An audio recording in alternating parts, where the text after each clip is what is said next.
कर्ण को ही सबसे बड़ा दानी क्यों कहते हैं। एक बार की बात है कि श्री कृष्णा और अर्जुन कहीं जा रहे थे।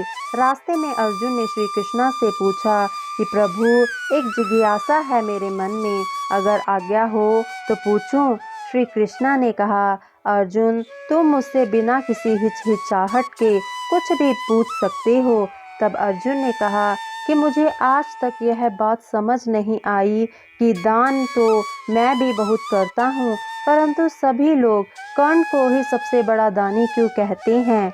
यह प्रश्न सुनकर श्री कृष्णा मुस्कुराए और बोले कि आज मैं तुम्हारी यह जिज्ञासा अवश्य शांत करूँगा।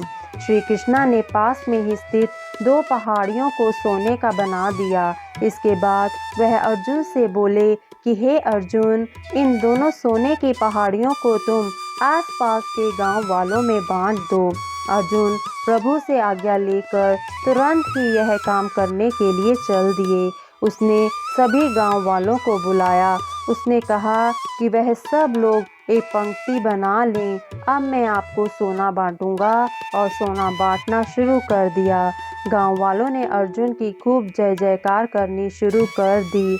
अर्जुन सोना पहाड़ी में से तोड़ते गए और गांव वालों को देते गए। लगातार 2 दिन और 2 रातों तक अर्जुन सोना बांटते रहे। उनमें अब तक अहंकार आ चुका था। गांव के लोग वापस आकर दोबारा से लाइन में लगने लगे थे। इतने समय पश्चात अर्जुन काफ़ी थक चुके थे। जिन सोने की पहाड़ियों से अर्जुन सोना तोड़ रहे थे, उन दोनों पहाड़ियों के आकार में जरा भी कमी नहीं आई थी। उन्होंने श्री कृष्णा से कहा, हे कृष्णा, अब मुझसे यह काम नहीं हो सकेगा, मुझे थोड़ा विश्राम चाहिए। प्रभु ने कहा कि ठीक है, तुम अब विश्राम करो, और उन्होंने कर्ण को बुलवा लिया।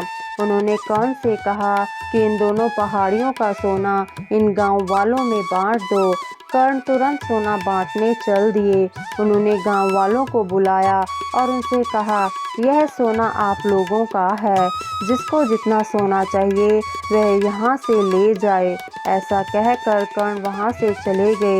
यह देखकर अर्जुन ने कहा कि ऐसा करने का विचार मेरे मन में क्यों नहीं आया। श्री कृष्णा ने अर्जुन को शिक्षाप्रद भाव से कहा। इस पर श्री कृष्णा ने जवाब दिया कि तुम्हें सोने से मोह हो गया था।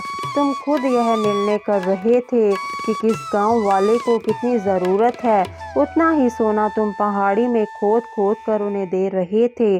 तुम में दाता होने का भाव आ गया था। दूसरी तरफ कर्ण ने ऐसा नहीं किया। वह सारा सोना गांव वालों को देकर वहां से चले गए। वह नहीं चाहते थे कि उनके सामने कोई उनकी जय जयकार करे या प्रशंसा करे। उनके पीठ पीछे भी लोग क्या कहते हैं, उससे भी उनको कोई फर्क नहीं पड़ता। यह उस आदमी की निशानी है जिसे आत्मज्ञान हासिल हो चुका है। इस तरह श्री कृष्णा ने खूबसूरत तरीके से अर्जुन के प्रश्न का उत्तर दिया। अर्जुन को भी अब अपने प्रश्न का उत्तर मिल चुका था। इस कहानी से हमें यह शिक्षा मिलती है कि दान देने के बदले में धन्यवाद या बधाई की उम्मीद करना भी उपहार नहीं, सौदा कहलाता है। यदि हम किसी को कुछ दान या सहयोग करना चाहते हैं, तो हमें यह बिना किसी उम्मीद या आशा के करना चाहिए, ताकि यह हमारा सत्कर्म हो, ना कि हमारा अहंकार।